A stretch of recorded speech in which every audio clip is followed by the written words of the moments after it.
So welcome to the 5th episode of the Bhagavad Gita study.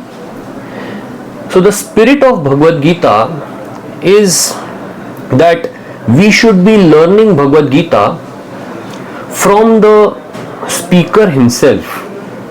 There are so many commentaries written on Bhagavad Gita. However, the speaker, what he wants to convey, sometimes remains hidden.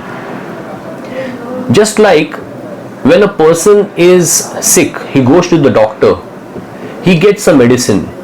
So how the medicine has to be taken, that is written on the medicine cover itself by the company who makes it. In the same way, Bhagavad Gita also has to be followed or understood from the speaker. Who is the speaker? Speaker is Krishna himself.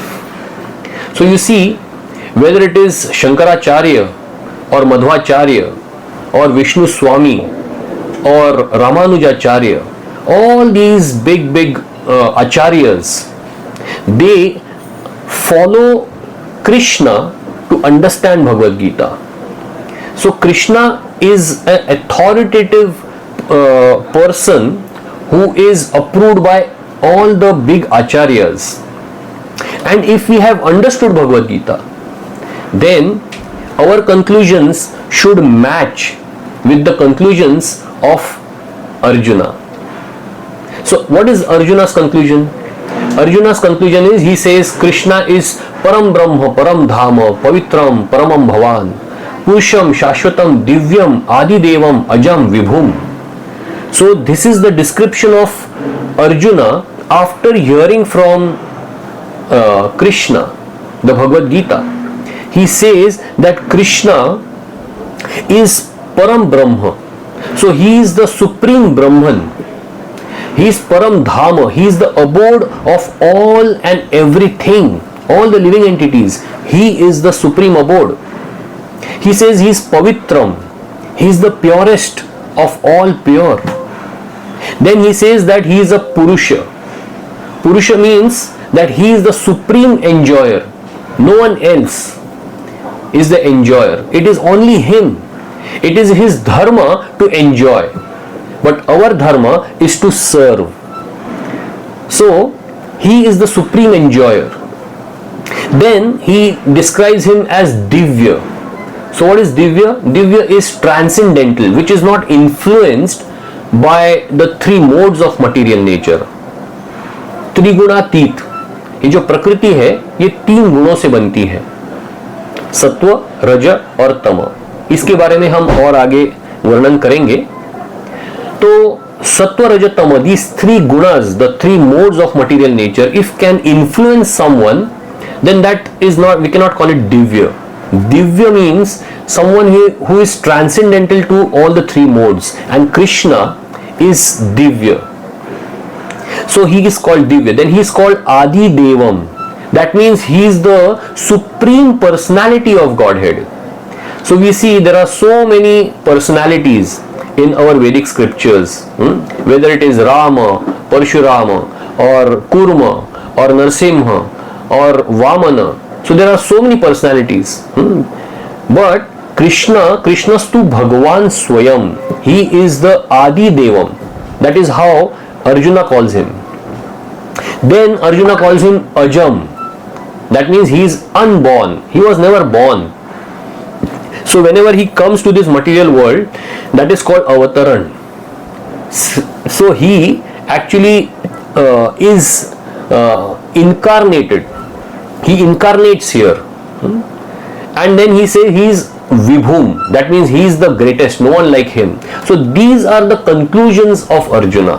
So if we have understood Bhagavad Gita nicely, then we have to arrive at this conclusion. Otherwise we have not understood Bhagavad Gita at all.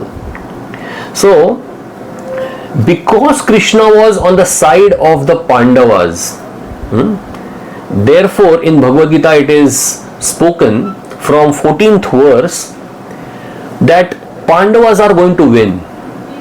And Pandavas are going to win. This was also spoken, the signs of victory were also spoken by Sanjay.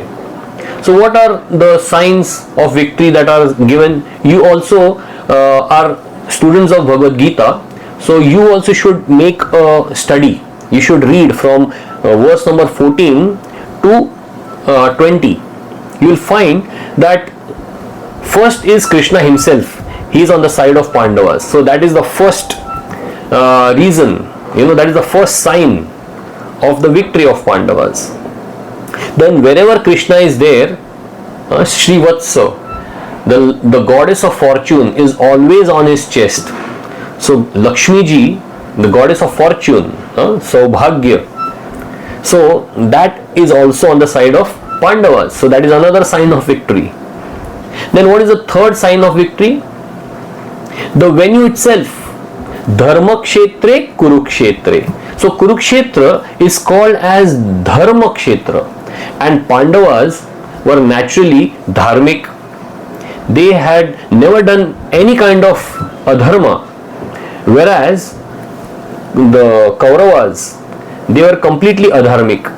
So therefore, when the battle was going to happen on Kurukshetra, the battlefield of Kurukshetra, which is a Dharma Kshetra, it was very natural that Pandavas are going to be victorious. Then comes the description of the flag on the chariot of Arjun, and that was whom? The flag was Hanumanji was sitting on the flag of Arjun, and when Ramayana happened, the victory of Ram was mainly because of Hanumanji. So that same Hanumanji was there on the flag of Arjuna. So that is another sign of victory of the Pandavas. Then that Rath itself, the Rath was given by Agni Dev to Arjuna. So that also was a very divine Rath on which Arjuna was standing. That is described in the between 14th and 20th verse. So that is another sign of victory. Then the conch shells which were blown, that are described. Panchajanya Rishikesho. So that conch shell, now conch shell is a sign, it is one of the possessions of Lord Vishnu himself. So again, the Divya Shankhas are described of the Pandavas. Whereas when Bhishma blows the conch shell, it is described he blew the conch shell only to pacify the heart of Duryodhan, just to pacify him. But when the conch shells were blown by Pandavas, it is said the hearts of the Kauravas and the entire army of Kauravas, the hearts were shattered. So why were they shattered? Because this is again a sign of victory. They were on the side of adharma, and therefore their hearts were shattered. So this is again a sign of victory, which was given in which is given in between the 14th verse and the 20th verse. So after the conch shells were blown, and then the kettle drums were played, and then all the armies, they were ready to fight, Arjuna asked Krishna to take the Rath in the middle of the battlefield so that he can actually see everyone whom he has to fight with. So Krishna does that, and when Arjuna sees, he sees Kripacharya, he sees his Guru Drona, he sees Bhishma Pitamaha, he sees all his uncles and brothers and everyone assembled to fight with him and kill him. Suddenly he falls into illusion, into compassion. So he says he cannot fight, and he expresses the symptoms of depression. वेपथुश्च शरीरे में रोम हर्षश्च जायते गांडीवम संस्रते हस्तात त्वक्चैव परिदह्यते. He says that my skin is burning, my throat is parched, I am trembling, I just cannot lift my Gandiv bow anymore. It is slipping from my hand and my mind is reeling. So these are symptoms when a person gets into anxiety, into depression. So we all are actually facing some kind of anxiety or fear or depression in our life whenever there are difficulties in our life. Yeah, and Arjuna represents all of us, because we all also in illusion, falling in illusion, we face fear in our life. So this very nice stage is set for all of us, in the form of Arjuna's character. We can understand our situation in our life, and therefore reading Bhagavad Gita becomes very relevant, very practical for all of us. So this is how we become ready to, yes, I must read Bhagavad Gita. When Arjuna, he went into depression, he went into fear and confusion, then Bhagavad Gita was spoken to him by Krishna. And what happened after he heard the Bhagavad Gita? Karishye vachanam tava. He says, I'll do whatever you say, O Krishna.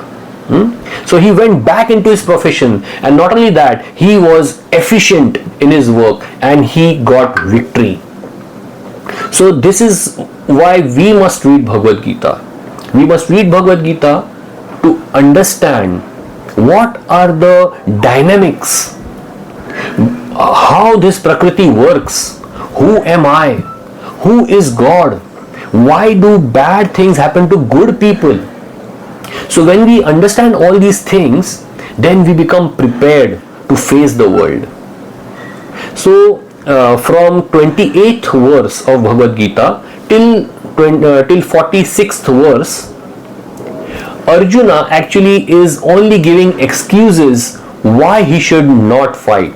So there are 5 reasons basically he gives why he should not fight, and Krishna is listening patiently. In the first chapter, Krishna doesn't speak anything. So actual Bhagavad Gita, the wisdom of Bhagavad Gita, it starts from chapter 2. But in this first chapter, from 28th verse to 46th verse, Arjuna is giving 5 reasons why he should not fight. So the first reason is compassion. He says, how can we kill our brothers and sisters, brothers and our uncles and our Guru Drona and Bhishma Pitamaha? So it is not possible, because I am filled with overwhelming with compassion. Then secondly, he says, how can I enjoy a kingdom which is tainted with the blood of my relatives? So I don't want to enjoy. It's better that I go to Himalayas and I do my sadhana there. So he was thinking that spirituality is something to do with going to Himalayas and leaving all your duties, and in a seclusion we should practice spirituality. That was his idea about spirituality. Then the third reason that he gave was, our family will get destroyed. So all the family members are here and they are going to kill each other. So there will not be any male, कोई पुरुष बचेगा ही नहीं. तो protection कौन करेगा family का? The entire family will be destroyed. Therefore I should not fight. The fourth reason that he gave was that sin will overcome us. He says, how can we fight? If we fight, हमको पाप लग जाएगा. So these people who are miscreants, who don't know dharma, who are so adharmic, they want to usurp our kingdom. It's fine. They don't know what dharma is, but at least we know what dharma is. So why should we get into this ghastly warfare? We should not fight. So sin was the fourth reason why he says that we should not fight. And the last reason that he gave is that he just couldn't decide what is right and what is wrong. He says, what is Shreyas? What is the right thing to be done? I really don't know. I'm confused because my mind is confused, completely reeling. My mind is reeling. So, oh Krishna, I will not fight. And therefore, he just keeps his bow down and he just sits there in confusion. And this is where the first chapter ends. And let us see how Krishna responds to Arjuna's confusion and how he makes him again ready for the fight. So till then, please continue being with us. Hare Krishna.